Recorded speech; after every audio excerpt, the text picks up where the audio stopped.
A very good evening, everyone. Welcome to our next session on autism, where we try to provide information to parents who are looking for help for the children who are on the spectrum, ADHD, GDD, etc. And also to clarify a lot of concepts, a lot of confusions around what can be done when a child is on the spectrum. I'm Dr. Ruhi Agarwala, co-founder of Functional Medicine Clinic, and I have with me Dr. Ashwini Garg as well. He's the co-founder of Functional Medicine Clinic, and many of you may also know him. He leads the Learning Disorders Program, which is for children who are on the spectrum. So, yes, I request everyone to please mute themselves so that we don't have disturbance while we are talking. So, thank you. All right. So, Dr. Ashwini, to kickstart today's webinar, do you want to share anything before we start with questions that we've received from the parents? Like you've been working a lot, you've worked with thousands of children who are on the spectrum. So just to kind of, what is that parents have to think differently when they start looking for answers, to help their child? Okay, so good evening, everyone. Thank you so much for allowing the opportunity that we are able to share something, whatever little we have learned so far in this field. Now, just very, very important thing is a lot of time autism, ADHD are thought to be hardwired problems in the brain. And it is told it is no disease in the body, it is a part of the behavior and hardly you can do anything about it, and it is sort of a problem for life. And what at max you can do is trying to modify the behavior through some therapies. That is sort of a conventional thought process which tells that hardly anything you can do about it. But in our experience, we have so far worked with almost about, let's say, uh, 3000 give and take children in last few years. We haven't seen one child where there was no problem in the biology. They had so many problems in the body. Now, practitioners like us, or a lot of research has already happened in the space. So what I'm saying is purely based on the research and purely based on the experiences like we have in FMC or practitioners like us.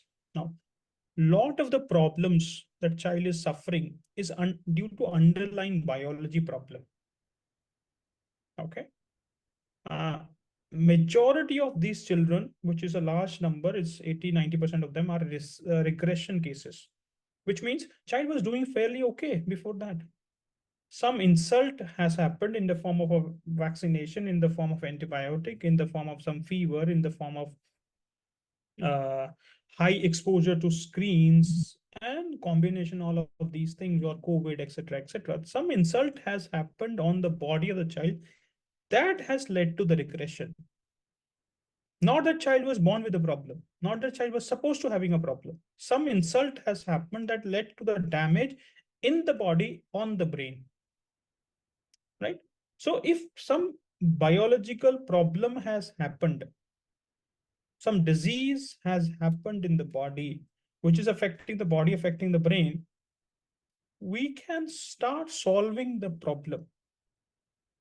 And as we start eliminating the problem from the body, words start coming, communication start coming, behavior start getting better, cognition start getting better, repetitive behavior start getting better. Okay. Socialization can start getting better, emotions start getting better, sympathy, empathy start getting better. Just to give you 2-3 very, very simple example that you can correlate with. A lot of the children, they have teeth grinding as a major part of the problem. They have a lot of chewing, excessive chewing. No, it's not a behavior that is causing so much chewing. It is not a problem of the brain which is causing chewing. It is a high parasitic infection which is causing a chewing problem. Now, it is not because of the behavior chewing is happening, because of the parasitic infection, this is happening. Now, if you start correcting the parasitic infection by taking the right methods of, let's say, drugs or herbs or boosting immune system, all of that, then that problem will start going away. If my brain is cognitively poor, means number of cells might actively working in the brain or the mitochondria in each of the cell is not healthy enough or not big enough or not producing enough energy for me to generate enough cognition in my brain, then what should be the way forward to it? I start enhancing my mitochondria. This is called mitochondrial augmentation that can be done. And you must have seen on the day your child's stomach is bad, for example, either they're constipated or they have bloated or they have pain, the behavior gets worse. They start getting seizures on the day stomach is very, very bad. So now you can directly correlate the stomach leading to a lot of outcomes in the body and brain. So what is that you have to do there? You have to start working on the brain. On the day they eat or drink or take a lot of sugary things, they become more hyperactive. And then you can correlate it the sugar causing trouble in the body, leading to the outcome. Not that they have a problem. That fixed problem is not there. Yes, there's a medical condition in the body. So this can give you a newer ways. There's a medical condition that is affecting the child. Okay, it's not a fixed problem, it's a dynamic problem. It can get worse, it can get better. Both ways it can play. And I think you can all, as a parent also, you must have realized when you are dealing with a child day in, day out. Some days the child is seemingly to be better, some days worse. So what is making it better? What is making it worse? So that context we have to understand. If you understand that part, there is a causative factor behind the problem. We start solving the cause, removing the causative factor, start adding what is required in the body and the brain for it to function better and normal, enhance the function. Then if we start thinking on those lines, journey becomes much, much smoother, and slowly, gradually, we can start taking away the problems, and slowly the big diagnosis start breaking down. Yes. So this brings us to a very commonly, what we often face when we speak to parents that so the parents are talking about the behavioral issues that the child is facing. My child is not able to speak. My child is not responding to the name. My child is not, um, you know, not um, mm, not socializing, there's no eye contact, etc. But there are a lot of physical issues with the child actually faces, right? Like you just mentioned about the gut issues. And then when we dig deeper, yes, then the parents say that yes, they are also not able to digest, the gut health is bad, they're not able to chew food, they're just swallowing the food.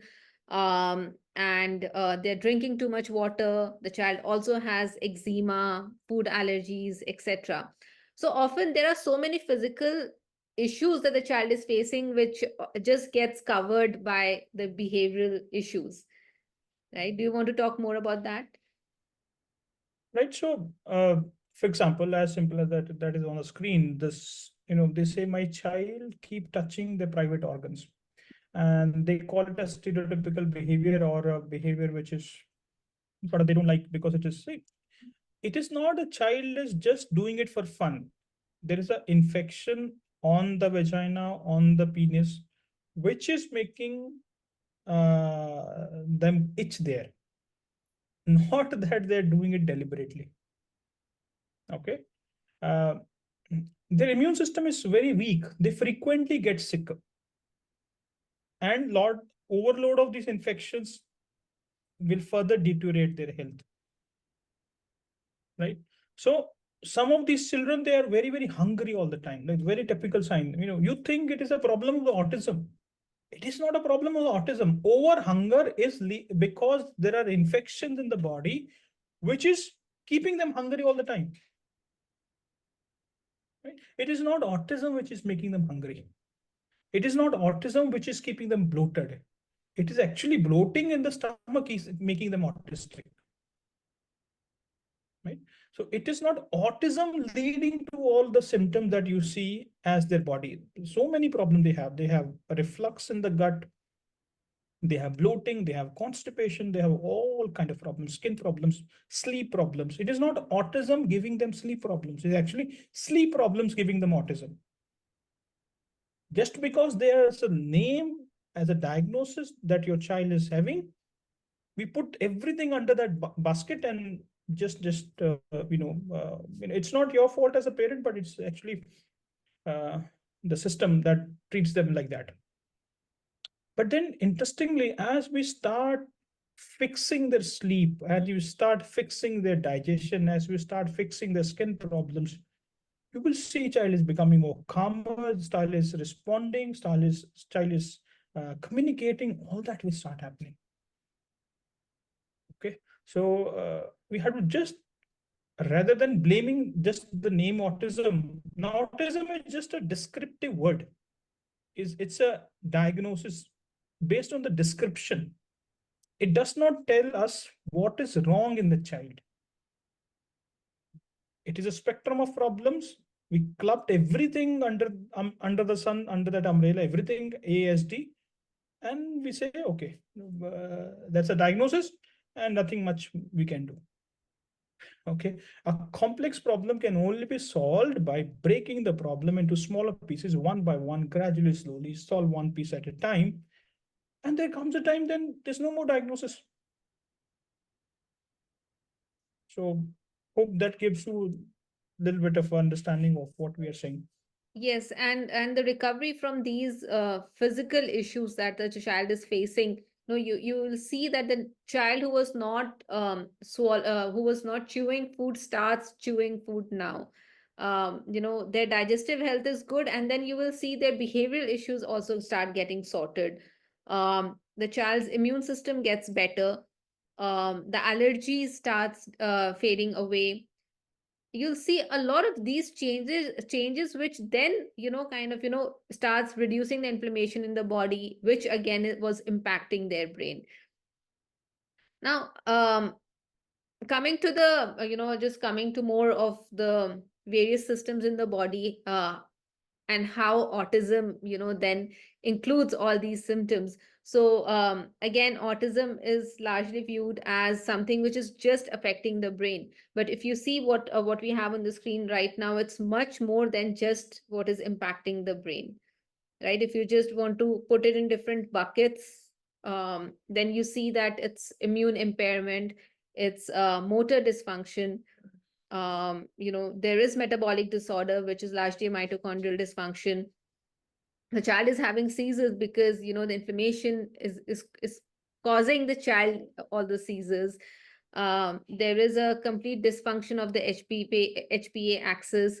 Of course, the GI system has gone for a toss. There is increased sensory issues in the child. So it's a complex of so many things. So we have to move the focus away from viewing it just as something which is more behavior oriented.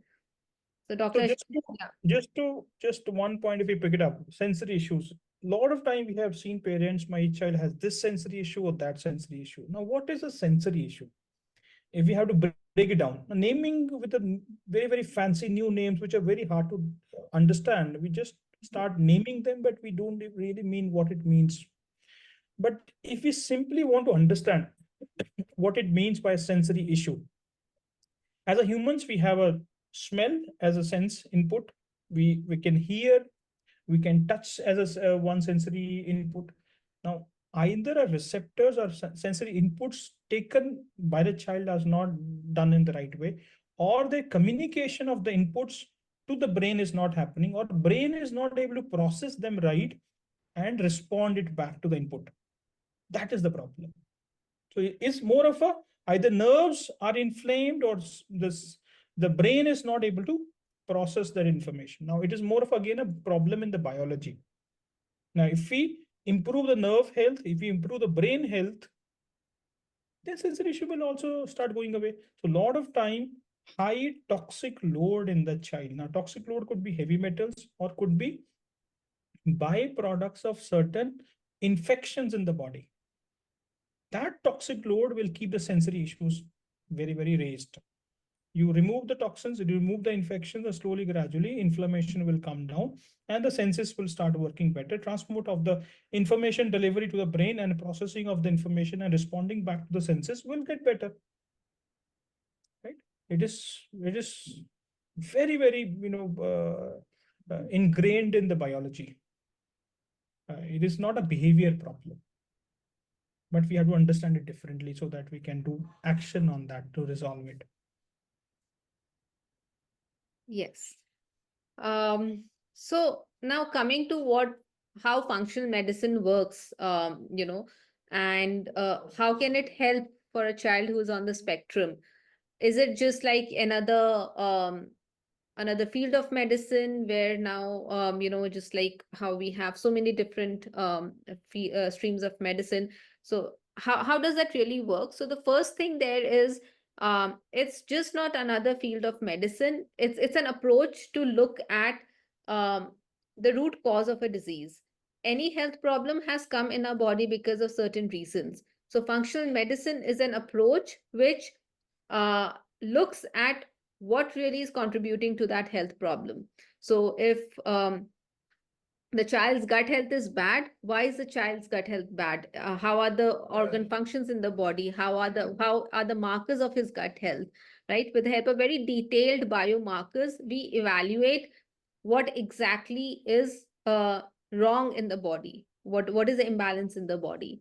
And rather than focusing on just one organ of the body, for example, when it comes to working with children on the spectrum, the focus is not just on the brain, it's always the whole body. So it's a whole body approach where we look at the whole body to understand what is really going wrong. And how do we identify the root causes? It's with the help of very detailed investigations where we look at the all the organ function, all inflammatory markers, the complete nutrition profile, vitamins, minerals, heavy metals, which again is very, very important to evaluate. Then looking at the gut dysbiosis markers, the mitochondrial dysfunction markers. So there's so many markers which can give us very useful information about understanding what is going wrong in the body.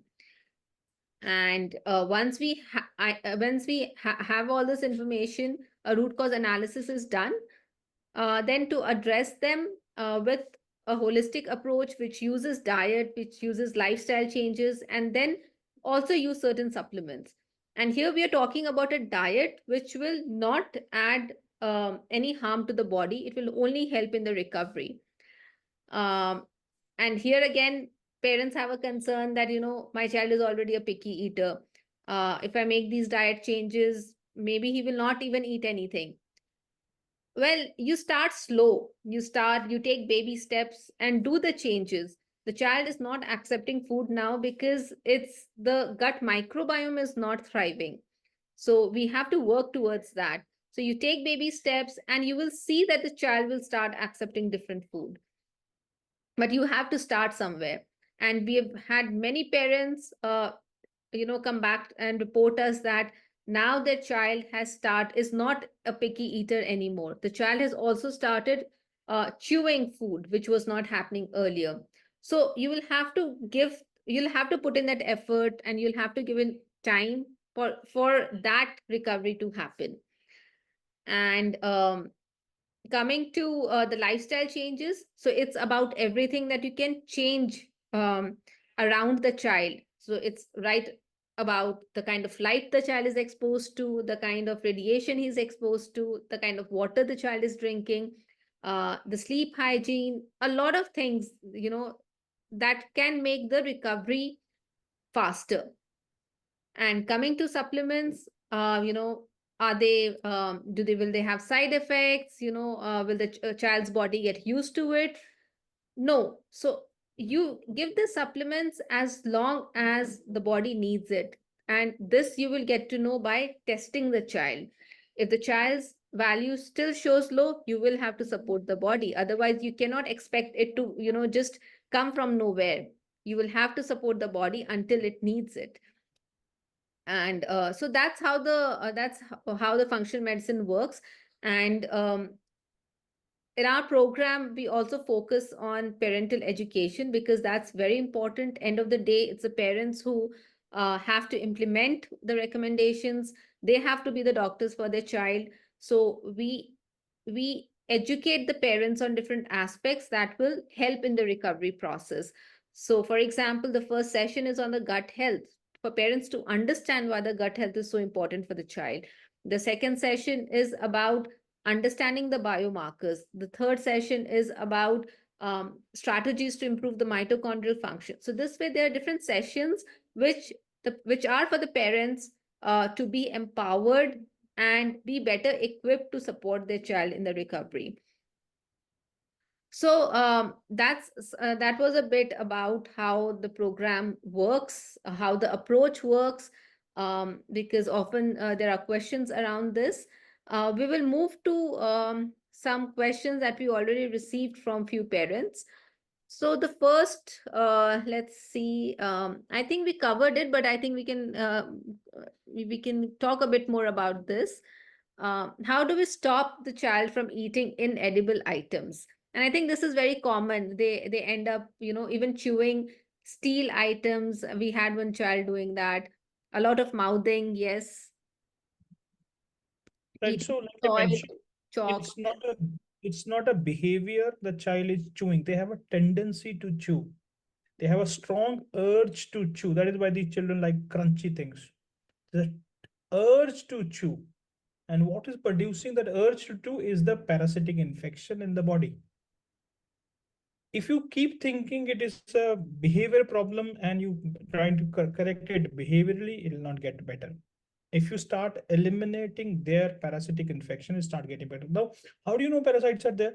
It's very, very difficult to test it, but very, very simple marker, which is, we see almost all the time, is high eosinophils. If you do a CBC for your child and eosinophils are keeping high, that's an indirect marker to say parasites are heavy, right? So if we just want to think it differently, and if we start cleaning out the parasites, then this chewing behavior will start biting, hitting, self-biting, self-hitting, pushing others, spitting. All of these behaviors are sort of caused by the parasites. So as we start dealing with it, it gets better. Yes. Um, and often, yeah, parents, you may also notice that these chewing activities or a lot of mouthing increases on days when it's a full moon. So that's a very known correlation between full moon and increased parasitic activity. Okay, so moving on to the next question.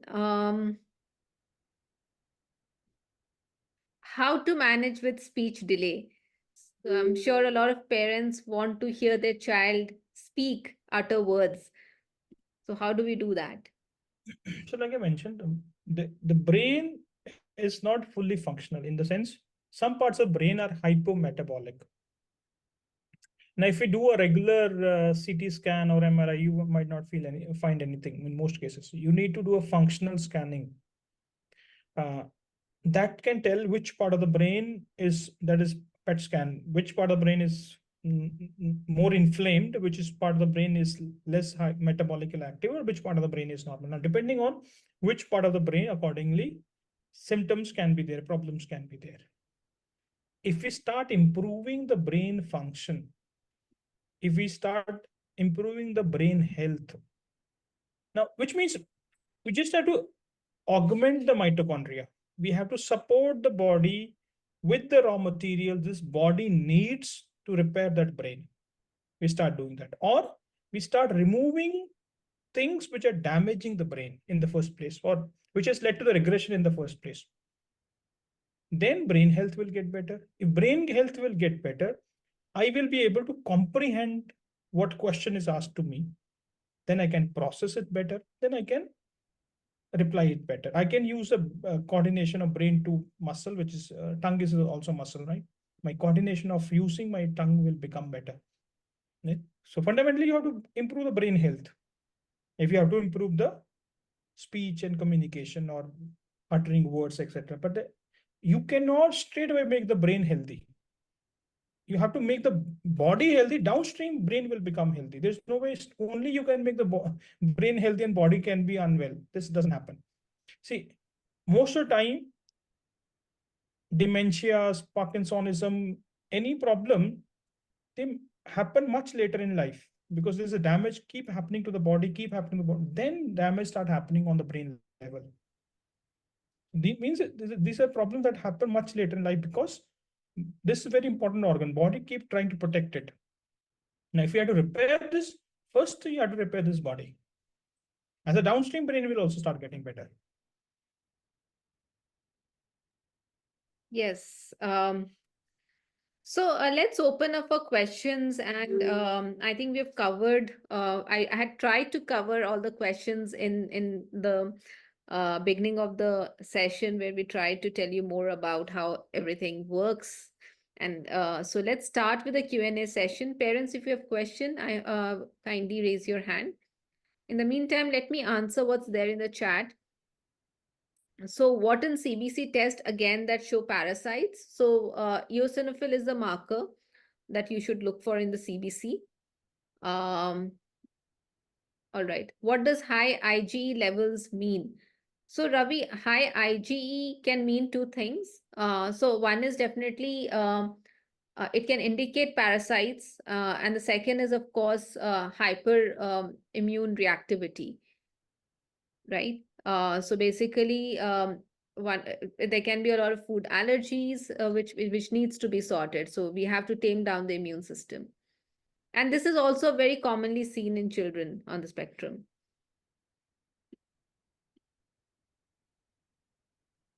All right.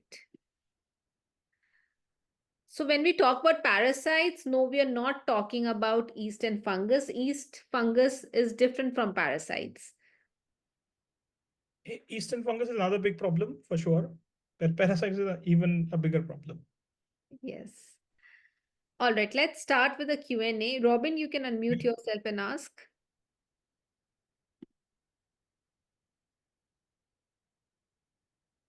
Robin, are you there? Okay. Hello. Yes. Hello, I'm Robin here actually. So as to your brochures, I just went through everything.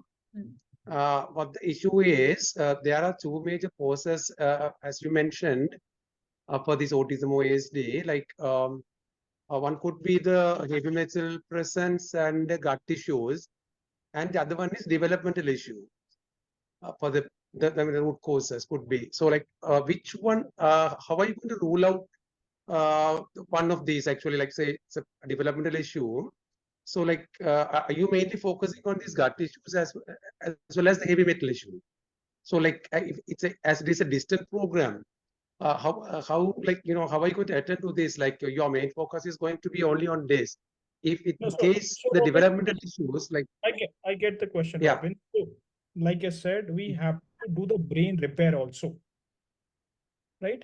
I Mhm. did not deny that we don't have to repair the brain. Brain repair is certainly one major part of the program. But then first you have to understand what is causing the brain damage in the first place. You can only repair an organ if you remove the causative factor, first of all. Then you do the repair work also, right? What is this brain made of? Lot of fats, lot of phospholipids, lot of proteins, right? You have to feed what is necessary for the body to repair the brain. So we do the brain repair. We also remove the causative, which is heavy metals, which is toxins and infections and all of that. So parallelly, we have to work on these streams. So Robin, I hope that answers your question. So your test will be done from your home. You don't have to travel anywhere to get your test done. So all the reports will be available online. The history form, you have to submit it online. And then once we have all the reports, all your history form, we evaluate it and we work on a treatment plan. We send it out, we email you, and then the consultation is also done online. So there is no challenge in being at a distance. Okay. Okay, okay, all right. Yeah. All right. Lakshmi, you can go next. Yeah, actually, my daughter is 7 years old, currently non-verbal. So, as previously sir told, like she also had some issues after the MMR vaccine. So after that, she went into a mode like she is not interested to look into others' eyes and all. Before that, she was normal till 18 months or something. So, like, how can we detoxify our body due to the vaccination effect? Is there any that treatment that is happening here? Because we want more focus on her speech and activities or radial skills. So that's what, whether the nutrition, whatever changes we make, can help her in overcoming these challenges.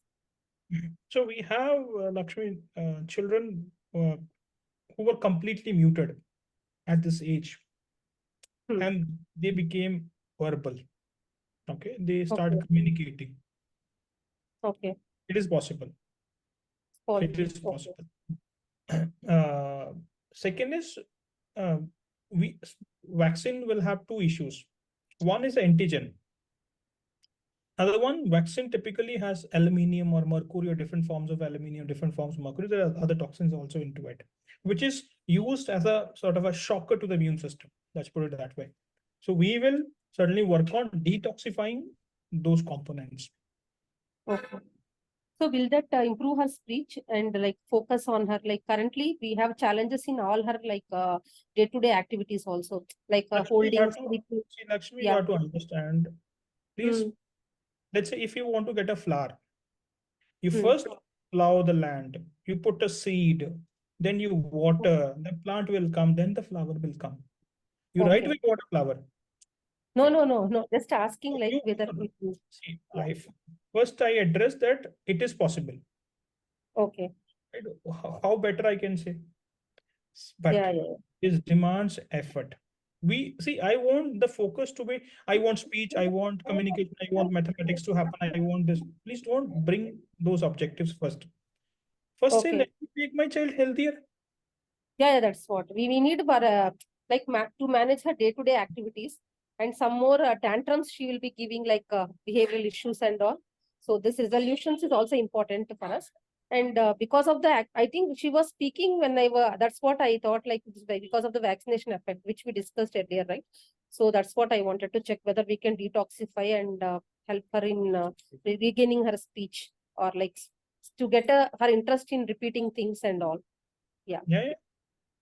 See, I Okay. can only respond to your question. I can only answer your question if my brain is working well.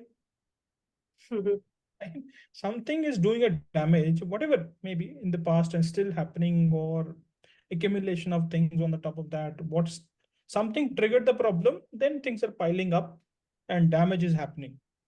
Right? It's Okay. like you have to unload these things which is causing a damage and slow down the speed of the problem. So another thing we have to understand, this is a progressive problem. It's not a stagnant problem. Okay. What the child, when the child was 3 years, problem might be lesser.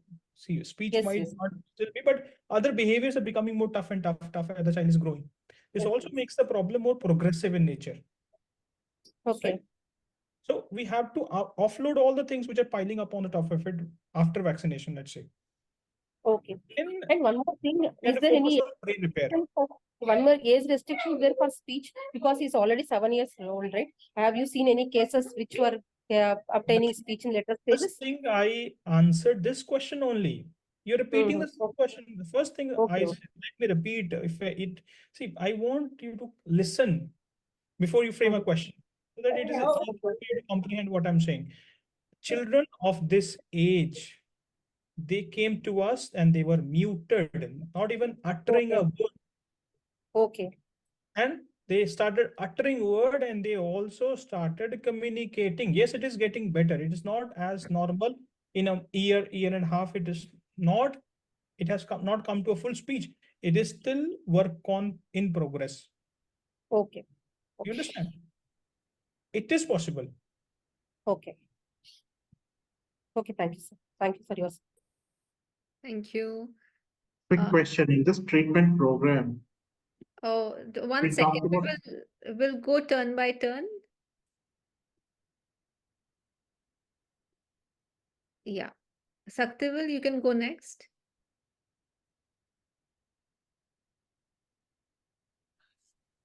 Hi, doctor. I have this question. So, my son is taking homeopathy medicines for the past more than a year, and we have seen a lot of improvements. So, we just started this functional medicine thing. Okay, I just sent all the reports. So, my question is, should we stop the homeopathy medicines when we start giving this functional medicine, or both can be given, or what should be my approach? Okay. You don't have to stop your homeopathy if it is helping the child. Now, homeopathy works largely on the energy system. We work on nutrition, etc. So both can complement. Okay, yeah. Thank you. Thank you so much. Thank you. Sharma K, you can go next.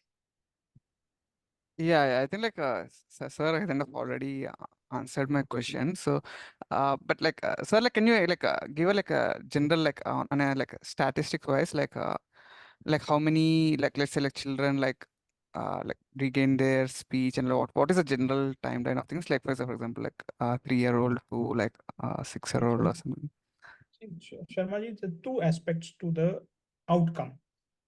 One is what is possible in the treatment, then what is possible in terms of following the treatment. I make a treatment, but parent is not able to follow it completely, and they do it for 3 months, but then after that they drop, they don't continue. Then we cannot expect major gains. But if a parent follows and they stick to the treatment for long enough time, year and a half, then success is quite high, quite good number. Large number of problem can be resolved. Thank you. Okay. Neha, you can go next.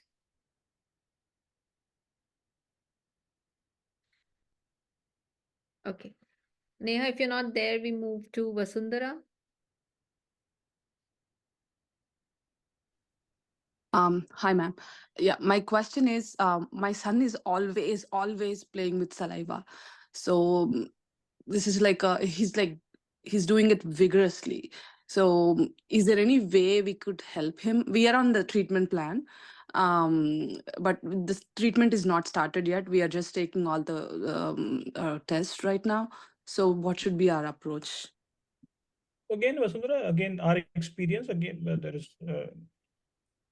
within our experience, what we realize, this spitting and playing with saliva, again, a very underlying problem is parasites. Okay. Yeah, we also did the CBC test that you suggested. So you were saying some eosinophil. I don't know what's the terminology. Yeah, that's what eosinophils. Okay, so is it stands for EOS? Yes. Yeah. So the percentage within the limit actually it says 0 to 7%, but the percentage says 4.9. See, again, I did not say, if you heard me right, I did not say it's confirmatory. It is suggestive. Okay. And you also understand that a lot of times, see, let's say forget about this eosinophils. Times a person has a problem, you go to doctor run the test and the tests are normal, then there's no problem, right? So tests are not absolute. Tests are suggestive, right? Yeah, let me add to what I said. Like he's also always on the teeth grinding side, always grinding his teeth. Some he used to chew on the shirt. Parasites are there, 100%, no doubt in my mind. Yeah, he used to chew a lot of shirts. Like whenever I put on a shirt, he used to chew on them, and always grinding his teeth. And some extent, he also his teeth got broken because of his teeth grinding. So that severe it was. So I'm sure he have like parasites in his body, but it's not like not showing in his blood report. So that's why really confused. But just Vasudha, I want to tell you that if this much is the problem that he has broken his teeth because of grinding, it is going to take time. Unfortunately, the load will be very heavy. There's another interesting thing I tell you. Okay, This teeth the immune system. thing This, happened when he had when we introduced him to Ayurvedic medicine. So that's when his sensory got really bad. That's when he broke his teeth. So so he was uncontrollable. So we stopped giving him Ayurvedic medicine. so there So are two aspects you have to understand, Vasundhara. Okay, first of all, mhm.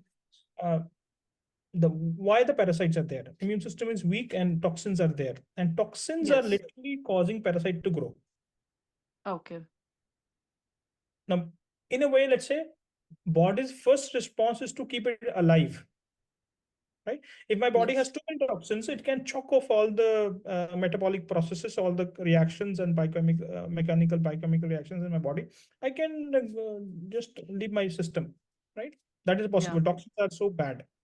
Now, Yeah. body can grow or allow the growth of the parasite. So the parasite can eat away the toxin, and still body is alive. That is the first Okay. response of the body in a way. Now, either this the medicine that we are giving, it is detoxifying the body, either, Mhm. or Mhm. it is having toxins, both ways. If it is having toxins, parasite will grow, then possible that instant outcome that parasite reactivity has increased. Mhm. Because toxins has a lot of the not that Ayurveda is bad, probably the Mhm. preparations are bad, which brings more lead and all of that to the Ayurvedic medicines. Not that Ayurveda is bad. Okay. Now another thing we typically see, when you start taking away the toxins from the body, let's say detoxification is happening, you're pulling out the toxins, then you're taking away the food of the parasite. It's the right Mhm. time to do detox, sorry, and deworming. Okay. Now, as you start detoxifying parasitic activity, because you're taking away their food, they start becoming more crazy because you're taken away their food. Now they start becoming more surfaced in the system. It's the right Okay. time to detox. No, sorry, Okay. deworm. You keep Okay. killing them. You detox, you deworm. You detox, you deworm. Now, if a clinician does not know what to do, you get scared. Yeah. Yeah, So it, both it the was like it was 1.5 years back, so not right now, but he still have the chewing issue, and he still have mood swings, and he still sometimes he gets really angry. We don't know the reason why, and sometimes as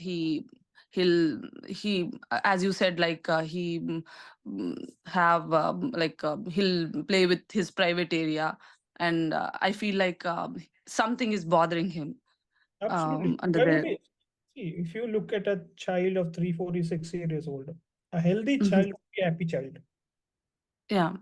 If child is not happy, there is a issue in the body. There could be a pain in the body. There could be a migraine in the body. There could be itching in the body. There could be bloating in the body. There could be a lot of trouble in the body. So Yeah. just to give you one example. So one of our child, I think he was 11 years old when he started with us. He was non-verbal. He would not even utter a word. Okay.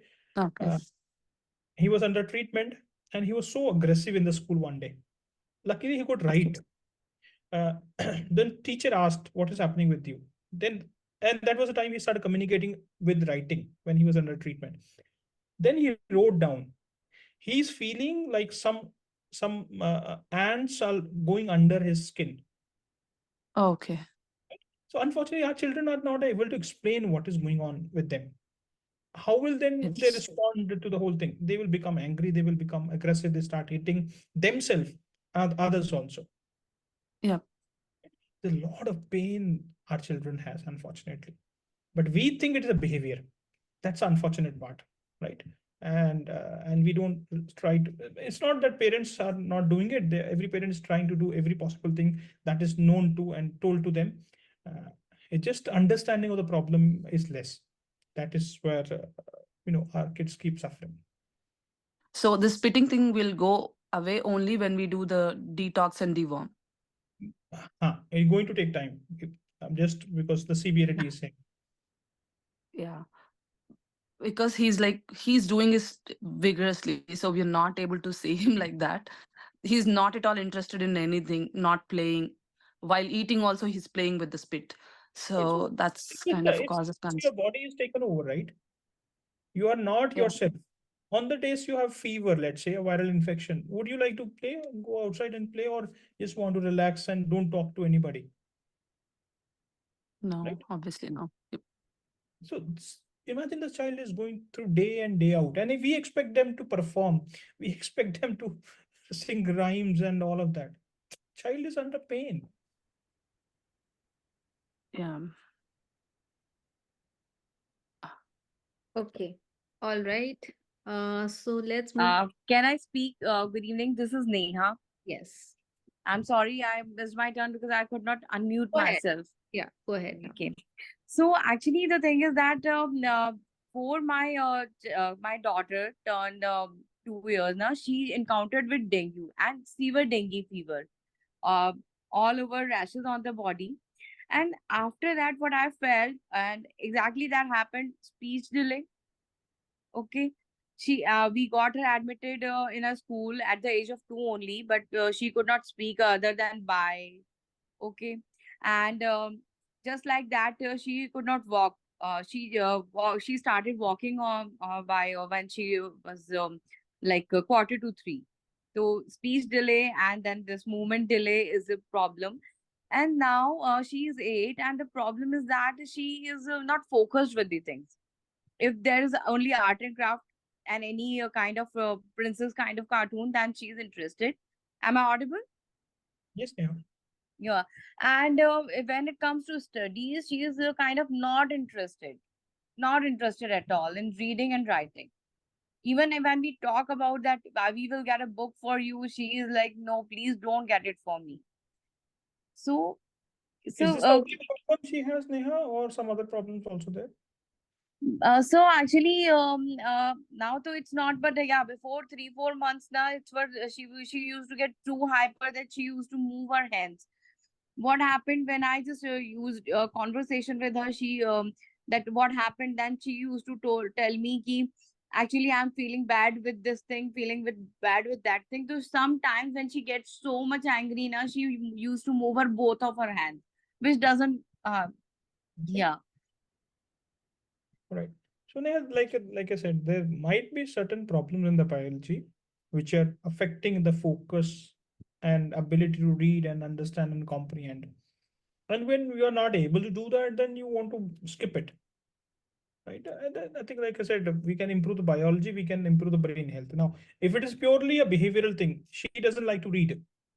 Her brain is good, but she doesn't like to eat, then probably I'm not the right person. But if the brain health is bad and she doesn't want to write, we can improve the brain health and then she can develop interest. And we see this all the time happening.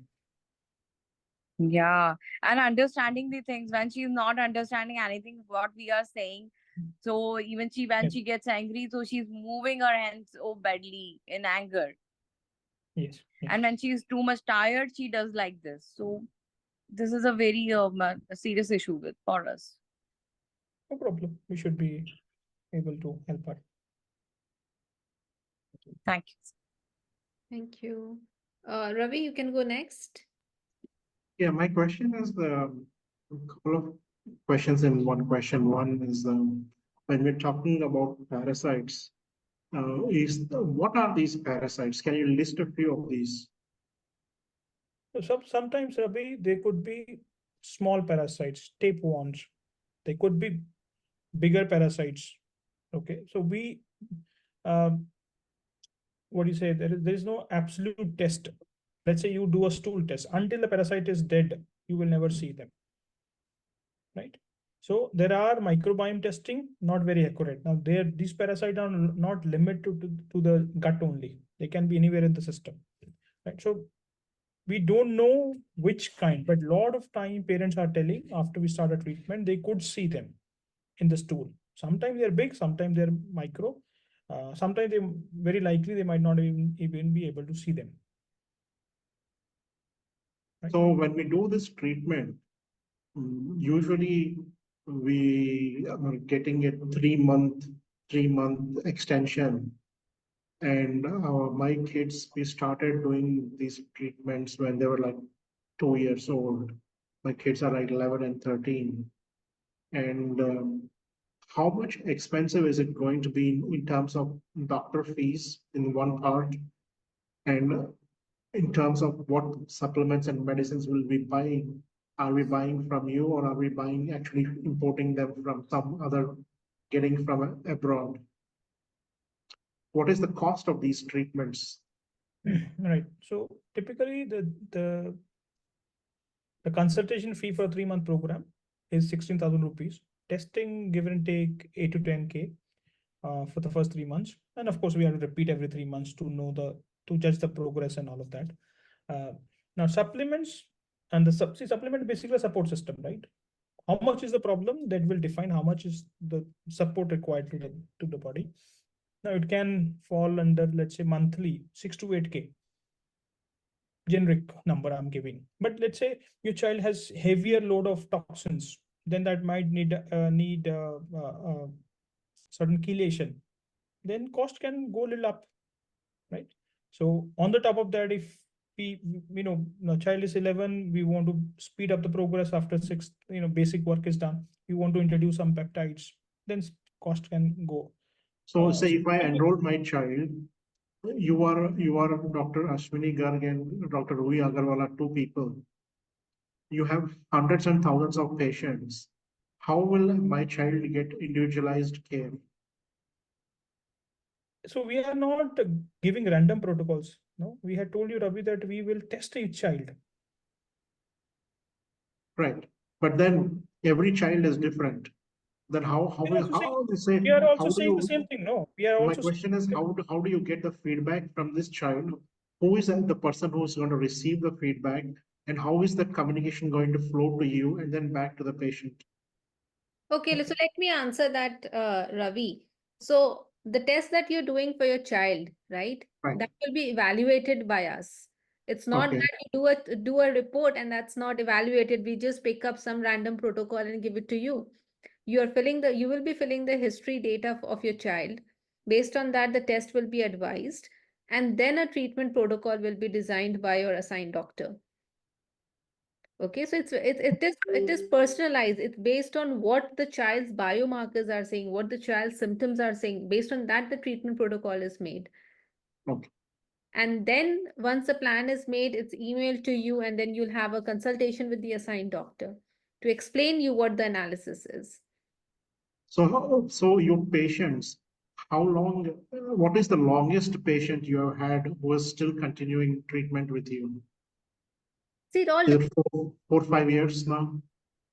So, no, we don't have a parent who has been on a treatment plan for 4 or 5 years, right? It depends on what the problem the child has come to us with, right? But yeah, we have parents who've been working with us for the last 1.5 years, right? And with every 3 months, when we test the child, there are improvements, there are areas to work upon. Every 3 months, we have to extend the treatment plan and make a new payment. Yes, I mean, that completely depends on how, kind of to what extent the parents want to work on, but definitely it's not something that we can achieve in 3 months. Right. That is what I'm trying to be realistic here. Yes. Say, I'm trying to get a realistic estimate on what is the cost that's going to be involved in a long term, because this is not a sprint. This is going to be a marathon. It's going to be a long-term care. Long journey, Ravi. Yes. See, brain repair, let me help you understand in a different way. If we cut our finger, we repair, right? Similarly, every part of the body will repair, regenerate. It's a constant process in the body. Now, if I damage my liver, within 2-3 months, I can get a new liver. This is how the body will repair liver, because it's a fast growing organ or fast repairing organ. Okay. Retina, 24 hours, gut lining, 6 days. Brain takes 9 months at least. Before that, we have to create the right conditions for the brain to repair. In brain also new cells can come, but they take longer period of time. That's why brain repair takes a longer period of time.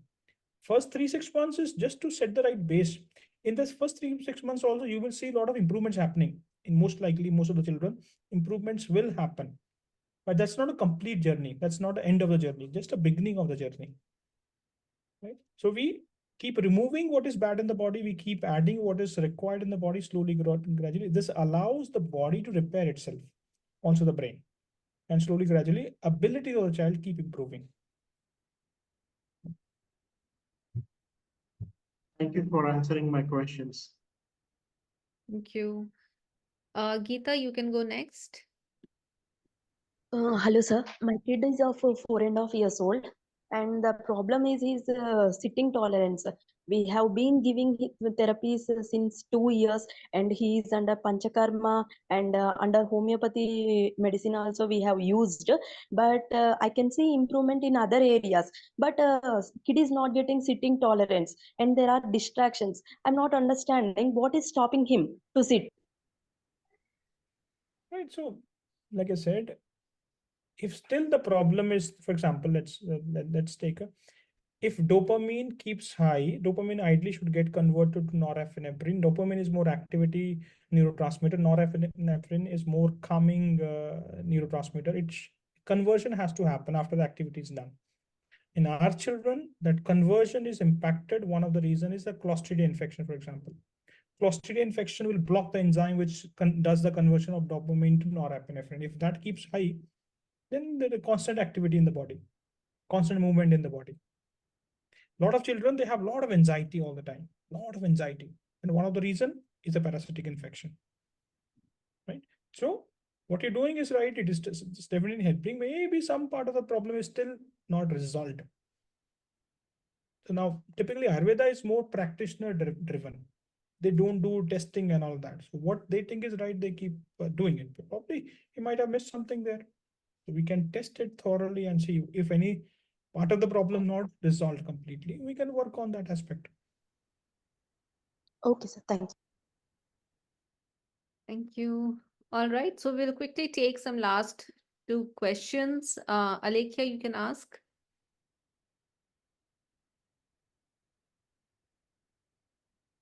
Okay. If you're not there, we move to Sanchita. You can ask, please. Yeah, hi. Good evening, doctor. So my question is, typically, how many medicines will you be prescribing per day? Like, will it be in the form of tablet or syrup?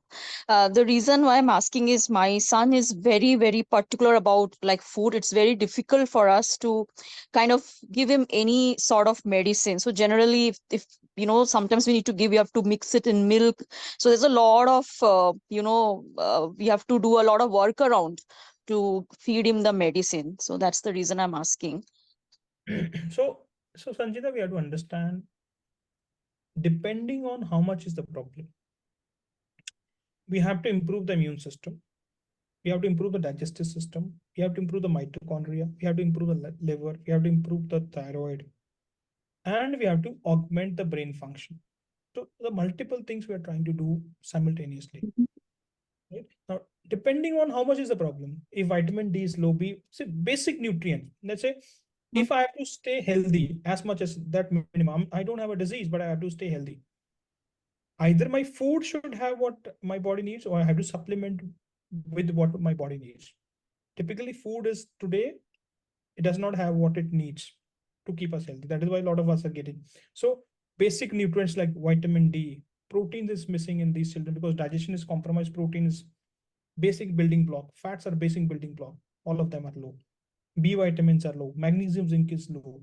Phospholipids are low, right? So these are very, very basic, tiny things which are low. Now, on the top of that, if infection is there, we test your child and find infection, symptomatic infection is there. We have to start working on the infection. Infection means infection control plus growing healthy microbes, which is probiotic. Now, if I have to remove the any toxins from the body, I have to first make sure liver is doing okay. Then I can start cleansing. If any kidney, this thing is there, we have to improve that function before we start mobilizing. Then we start mobilizing toxins. So unfortunately, it's But not. still, like roughly, is it like 3-4 tablets and then 2-3 syrups a day, or is it like one medicine which is like a multivitamin and then one syrup or something like that? No, It can be 4 to 6 or 8 also. Depends on it how much. also it depends. Okay. All right. Now we have to really understand, it's not an easy problem. Everybody will say it cannot be resolved. So that means we are Okay. trying to solve something very, very complex, something very, very difficult. Okay. Same And do we the have to do a MRI also? Brain MRI? No need for MRI, that. most cases will not give you any information. If Okay. we do, we have to do something that is a functional imaging, which is called PET scan. But again, PET scan can give you the problem. It will not tell you the solution. All right. Only telling, it'll tell you this is the problem, here's the problem, here's the problem, more inflammation, here's less metabolic activity, but it'll not tell you how to fix it. Fundamentally, any test should tell you this is the problem and this is how you fix it. Then it's a workable solution. Okay. MRIs, most cases normal. Okay. Nothing valuable comes out of it. Okay. Okay. And one question I have is, if we start this functional medicine, is it okay if we do not continue with the speech therapy and the OT therapies? I mean, or we still need to continue? You have to understand it a little bit differently. This is a good question, and I think for everybody it'll help. Now, if you have to, let's say I have a difficulty in speaking, and you want me to utter certain sounds and words using my tongue in certain way. First of all, I should be able to understand what you're saying to me. Yes. Then I can get trained on what you're telling. Right. My brain function is compromised. My brain to my muscle coordination is compromised. Doesn't matter how hard you try. Yes. Yeah, I actually feel that because we have been doing therapy for almost 2-3 years now. I'm not seeing a lot of improvement. I mean, in that sense. So I always felt that there is something underlying. That's why I read through it and I found this very interesting, because I always felt that he has some issues in in kind of even uttering basic words like phonics. That's why he's not able to speak. It's not that he doesn't want to, it is there something that is prohibiting him to do so. Correct. Now, so brain function has to improve. Then you can train me, then I can repeat what you're saying. But a child of 2 years, do you always teach them how to utter words, or how they just pick up from the environment, right? Exactly, right. We have to make the child capable enough so that they can respond to the environment. Correct. We cannot teach everything to a child or an adult. Exactly. You have to learn from the experiences, right? Exactly, right. Brain just has to become healthy. Correct. On the top of that, if my brain is healthy, then you can teach me pronunciations. Yes. You can make me a better in pronouncing certain words. If I'm crude, you can make me sophisticated. But if my brain is not doing okay, then doesn't matter how hard you keep trying. Right. I don't even understand your question. I don't even understand what you're saying. Just reflecting back. So that is a fundamental. On the top of that, you decide what you want to do, how much training. But it's the right time of training. Now, another thing is, child is not able to respond. You keep bouncing on them. Do it. Right. They get stressed. That's when body is stressed, it's a problem. Correct. Already have a problem. You demanding too much. Too much. I can lift 10 kilos. You want me to lift 20 kilos. You have to prepare me before you can ask me for 20 kilos, right? Right. And are these medicines generally available? Like we have to get it through you, or is it available in local pharmacy shops? Pharmacies, maybe not, but Amazon's and Okay. Or we can get it, procure it through you. Yes. And are these safe medicines? Like, are these approved by FDA? These are, in a way, food products. Okay. Approved by the FSI, right? So now let's say B vitamins. B vitamins are not approved for autism treatment. B vitamins are approved for eliminating the deficiency of B vitamin in the body. Okay. Glutathione is not approved for autism. Glutathione is approved for helping detoxification, improving liver function. Very, very established products in the body. What we are trying to use to give the condition to the body so that the body starts repairing its brain. Okay. Okay. Yeah. Thanks. I think that answered my question. Thank you very much. Hello, doctor. One quick question. Can we use the Ayurveda medicines as well while following this functional medicine approach? Yeah. So as long as any alternate medicine, functional medicine so far is still considered as an alternate medicine. It's a complex problem that we are dealing with. If somebody wants to continue Ayurveda, Homeo, Unani, Siddha, absolutely you're free. But let's say we find lead is very heavy in the blood, then at least I can ask you to please go check with your doctor whether the medicine has any lead. Right? So whatever you're doing should help, should not do a counterproductive, counter damage to the body. If that is this, then we can parallelly do it. Yeah, thank you, Doctor. Hi, sir. Just 1 second. Sorry to interrupt. We'll take turns. There are 2 more people who have raised their hand. Okay. Sujana, you can ask your question. Sujana, are you there? Alekhya, are you there?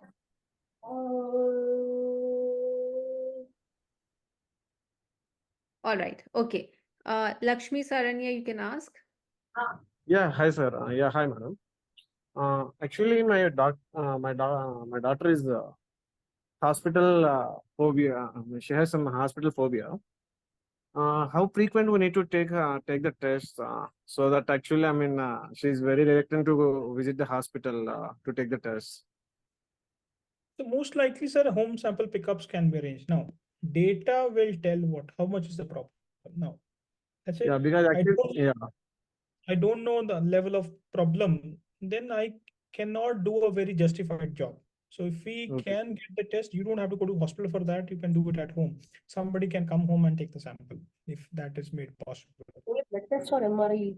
Sir, it's only blood test, or we are doing any other like diagnostics tests in the hospital as well? No MRIs, no CT scans. These tests will most likely come normal. So no point. Okay. Even let's say it gives some information that this part of the brain is not fully developed, then it is only telling the problem. We need a solution which can tell the problem, plus the solutioning also has to. Okay. So it is like only the blood test.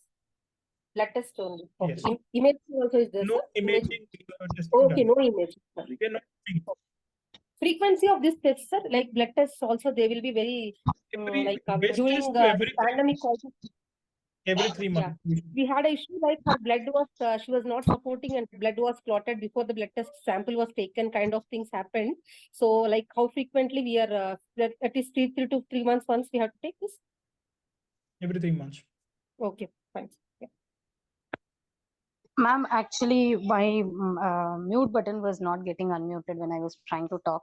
Can I ask my question now? Yes, please. Yeah. Thank you for giving me this opportunity. Sir, I would like to check whether these kids, the autistic kids, will be ever dependent on someone. Meaning, for the entire life, they would have to depend even after they become.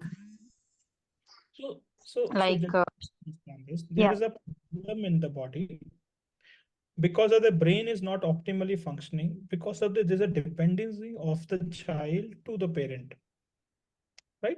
But if you improve the body, improve the brain health, then probably there's no need and child can independently live the life. Okay, not only independent life, they can't get married and their kids will also be autistic. No. See, again, let me repeat. If I have a problem today, I resolve my problem. I can marry, I can do this, I can do that, I can job, I can, I can be anybody, just like any normal healthy being. There's no such thing that just because the name of autism has given to a child, they will not be doing. It just has to resolve the problem. We have to improve the health. If we improve the health, then they're just like anybody else, right? Yeah. Got it. Okay, that's the great answer for me. Thank you, sir. And actually, my kid used to talk and he used to respond before 3 years. and now his speech is improved, and I could see lot of changes in him when it comes to his special education. He's able to recollect many things. Sorry, he's able to identify the spellings. He himself will place bigger spellings also, like elephant, animal spellings. He is able to answer. Is it because of screen time, or is it because of his DQ? I'm not able to identify the difference, sir. No, so he's improving. Is improvement happening because screen? Maybe not. It's just happening because of the child is improving his health. Screen can do a damage only, right? Okay. But another, just to address hidden question into it, is a dynamic health situation. A child can go into regression, they can come out of regression. If we don't solve the problem, they can regress back also. So it can improve, it can get better, it can get worse, both ways, depending on the situations in the body. If we improve that, child will improve. It's not a fixed brain pathology. It's a dynamic encephalopathy. Okay. Okay. Thanks a lot, sir. Hi, sir. Yes, Alekia. Yeah, go ahead. Yeah, Mm, I think somebody else is speaking. Go ahead. Go ahead. Yeah, actually, I have one question. So my child speaks very fast things suddenly. Why you did that day? Where we went this day? Is it a part of this condition? Means, Okay, now, okay, autism typically, if you have to diagnose, speech is a problem. You're not able to utter or communicate. That is a problem, not yeah, that you're speaking fast. That's a part of the problem. Or making friends or socialization is a problem of some repetitive behavior. That is typically under the umbrella of this thing. But then a lot of things beyond this happens, and we name it as ASD, autism spectrum disorder. So anything unusual then the child should be normally doing, we put it under that spectrum, right? okay, If it is happening because the poor pathology, we can work and improve. If it is happening as purely behavioral issue, like let's say my habit is to speak faster.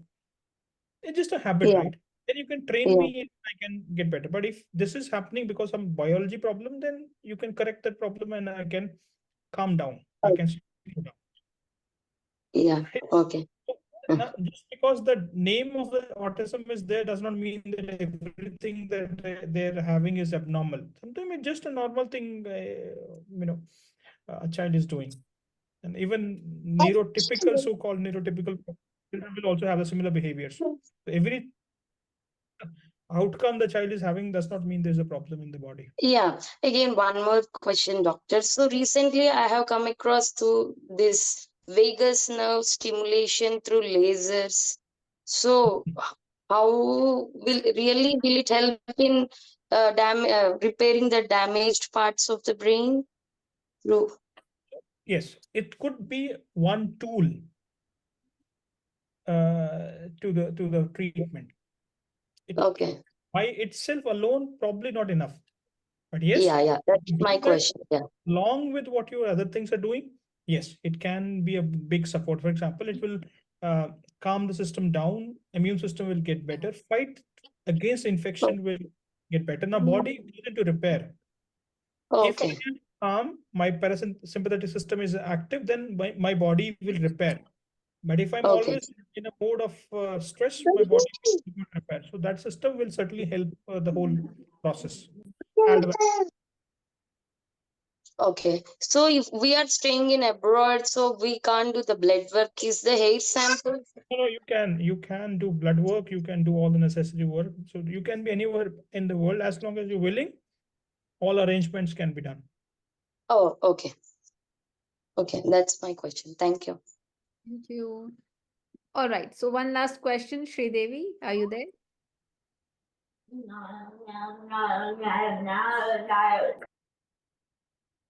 Okay. All right. Hi, can I speak? No, ma'am. Actually, I'm waiting for a long time. Please go ahead. Hi, hello. Myself is Buna. Can I speak? Yeah, Yes, go ahead, Puna. Yeah, yeah. I'm from USA. So if I want to send these blood samples, is that possible, or Like because right, it will take a longer time. How then if you take the test, then the results will be accurate or not? I just want to ask, like, how good the results will be. There are two, three kind of tests we do. Now, one is a blood work.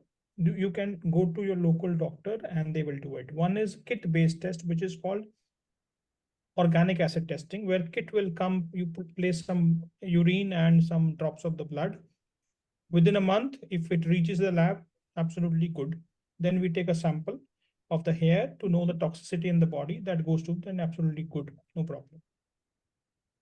Okay, and recently, like 2 days back, we have done this lead test, and it is almost a 7. 7 is what? So 7 is his lead test result In the blood or in the urine? in the blood.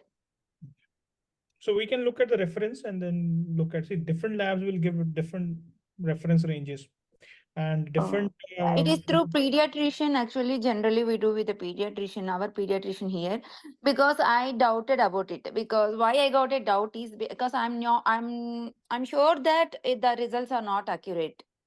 Because how come they take or analyze, I don't know. But still, because my child is like 3 months back, he is like totally into like not non-verbal, and he's like totally into like not in this world. He's like completely in another world. And no matter, I just tested in a simple experiment, like leaving him in the alone in the house, and we were out for some time. It is no bother to him, like either somebody is there or not, even including mother or father. But after 3 months of continuous ABA, speech, and occupational, now he's doing fantastic. Like even the therapist was this is something like surprise for us, because he showed results from the day one, and now everything is conscious. But the thing is, if he's doing everything, but suppose if I ask to bring some ball or that, the particular task he's not able to do that. But if he wants to do, okay, if he wants to do, he will do it. That means, is this belongs to again autism, or it is only speech delay? I'm confused. No, it's not speech delay, right? You're saying he's not doing a task. It has nothing to do with the speech, right? Because if he want anything, if he wants to do, he will do it. It is not that he don't do it. It is not that he don't know. Buna, let's understand this. If I know how to do it, but I don't do it deliberately, it's not a problem. It's just my choice. I can see your child has a choice to respond to you or not to respond to you. Autistic children, they don't even know that they have to respond. Okay. Or they don't even receive the question, or they don't know how to respond back. Right? That's problem in the biology. But if your child knows how to do it, it's just not responding to your question. Some of the question is responding, some of the question is not responding. That means it's okay. Okay, what I am thinking is he was being into medium, and now he has become to mild autistic. Maybe that's what. There are certain regular scenarios which make me so confused. Even I was not particular, because mom will be knowing, even not others. I am confused now. No. So first of all, I'm repeatedly saying, Buna, it's a dynamic problem. It can get better, it can get worse, both sides can play. Yes, maybe moderate has become mild. Yes, absolutely. But I'm just trying to tell you that if a child is able to do but not listening to you, or maybe just he doesn't want to listen, it's okay. But there might be other issues still going on in the body. Maybe. Because he doesn't respond to your command. If he doesn't understand the command, is a different question. But you give a command, he don't want to respond to it. It's a behavioral issue. Not even a behavioral issue. Just choose not to do it. Right? That's okay. Yeah, and also I don't compare with other kids, but generally we will be looking for the symptoms, because this is artistic is again a challenging thing. So they will be doing everything different in every day. It is not like today what they do, tomorrow they may not, they may do, they will not do. So comparingly, like sitting wise, no problem. Like what I say, aggressive, no aggressive at all, no hitting, nothing like that.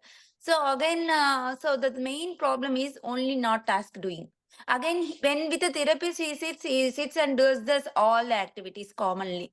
I don't know, in the house or with his friends. And again, behavior wise, meeting other people or going to the friends and like celebrating birthdays, everything is fine again. Maybe very, very mild problem your child has. Let's put it that way. So if usually I have seen certain autistic kids, if they don't like to touch at all. Most of them I have observed they don't. But my Just kid is not like that. you have to understand, just because they have a name of autism does not mean they're all same. Every child has a different severity of problems. Yes. Same Yes. problem, severity could be very different. Some is very aggressive, some are calm down, some cannot touch certain textures, some no problem. Just because the name is there does not mean they all has to respond the same way. Yes. Also, my last question is like we are planning to move to India in case we find a nice school or nice treatment for him. Because or else from here, if I can do, I can stay here. It is like we taking a strong decision for him. So, where do you guys stay? Like, what kind of this kind of information? Where can I get all this? Because I know other people are waiting, but I have so many questions. To wrap up, Poona, so you can connect with Dr. Yeah. Her number she has shared in the chat. You can connect with her. Okay. And again, I'm repeating, for the treatment with us, you don't have to travel anywhere. Can be Okay. where you are and still continue. Okay, there is nothing like therapies you give. It is only about the diet you follow. We correct the imbalances in the body. We do not do any therapies. Okay, so you Okay. can connect with Should I Dr. continue with these therapies right now, or should I stop these therapies and continue with this your your plans? If it's helping your child, please continue. Okay. Okay. All right. I'll get back to you. I have so many questions. I'll get back to you. All right. Okay. Thank you. So thank you, everyone. Hi, I have ma'am. one quick question. So, how do I get in touch to get a consult? To analyze our case. So Dr. Meera has shared her number in the chat. You can connect with Dr. Meera and she will guide. Okay, thank you so much. Yeah. Thank you. Hi, I don't ma'am. see I that have one at question, this ma'am. time. Requesting one person to speak at a time, please. Yes. Hi, ma'am. I'm waiting from a long time. Who is that? Harina. Yes, tell me. Please ask. Yeah. Sir, in the last session, I connected to you. So I heard you were telling so many parents that albendazole we can give 3 days. 3 days. I gave, sir. She was a little calm down. Only 3 days. Only I have to give. I can give No. more. Okay, now every situation is different. Not that 3-day albendazole is enough for every child or required for every child. That's one. Depending on the parasitic load that we'll have. Now, 3 days is not enough. It takes longer time, but we cannot give the drug for a very long time. Okay. So we have to do different things to kill these parasites. It's not easy peasy to eliminate such a trouble that is to the body. It's not so plain and simple. I give a albendazole is gone, but yes, it does work temporarily or reduce the load temporarily. But major part of the problem is the toxin. Until toxins are out, probably the parasite will never out. So we have to simultaneously keep removing these toxins from the body. Actually, in my treatment plan, it didn't mention, sir. Just generally by your conversation only I gave. So madam, based on the test, based on the symptomatology that we collect, we prepare a plan. That on the way, as we start going on the way, you say there's a WhatsApp group that is created. Good is happening, bad is happening, feedback is required, and you keep informing us. How's it going? And we have these sessions to discuss. If we start seeing any challenges, if start the need of that, we will implement. It's not that what we give in the first shot has to be as it is. So we can always revamp, always add, remove things based on the need. Okay. Okay. Thank you, sir. Hi, sir. I'm Sirisha. And I have two questions. One is my son always putting in the mouth everything, toys and everything. From these days, he is behind the wall paints. He's catching wall paints with a fork, knife, or spoon, anything. Whatever he got the sharp edge, he's catching the wall and eating the paints. Right. So, Shri, we have said this time that it's a very common thing. And one of the trigger behind this eating the non-eatables is parasitic infections.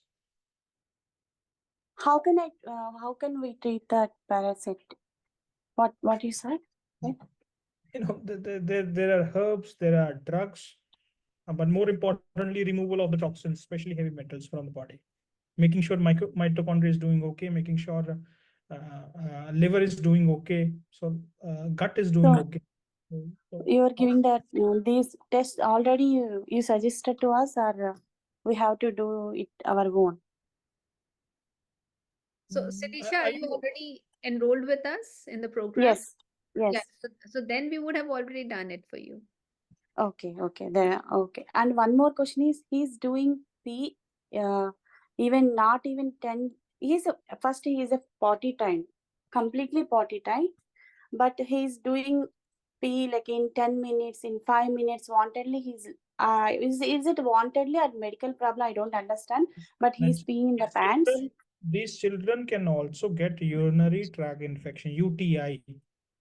Even an adult gets a UTI, the bladder becomes irritated.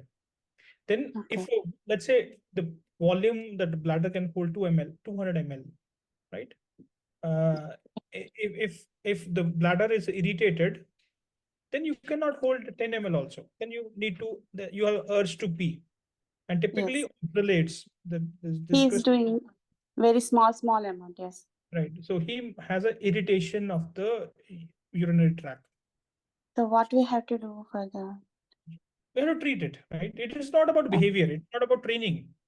Okay. Adult can also have a problem with that. Not about training. It's not that they don't know how to do it. It just, there's so much pain in the urinary tract, or there's so much urge that you have to go and pass it, right? It's a medical condition, rather. Okay, thank you. We'll work on that, Sirisha. All right. Sorry, sir. Okay. All right. So with that, we will wrap up today's webinar. I hope parents, you found this useful. Some of your questions were sorted. And again, we would like to stress that please look at autism as a whole body problem rather than just, kind of having a very narrow perspective on this condition. It's only when you start addressing the whole body that you will see the child starts improving. And with consistent effort in the right direction, it is possible to recover your child. And so with that, we will wrap up. And if anybody has any further questions, Dr. Meera has shared her number in the chat. You can connect with her. And thanks, Dr. Meera and Anwar, for your efforts for organizing today's webinar. Thank you, ma'am. Thank you, sir. Thank you. Thank you, Thank parents. you, both of you, ma'am, sir. Thank you. Thank you so All much. right. And everyone for allowing us to share Thank whatever. you. So if you're not a part of our community, WhatsApp community, please join. You can ask Dr. Meera for the link to join the community. And all right, so have a great evening. Thank you. Thank you.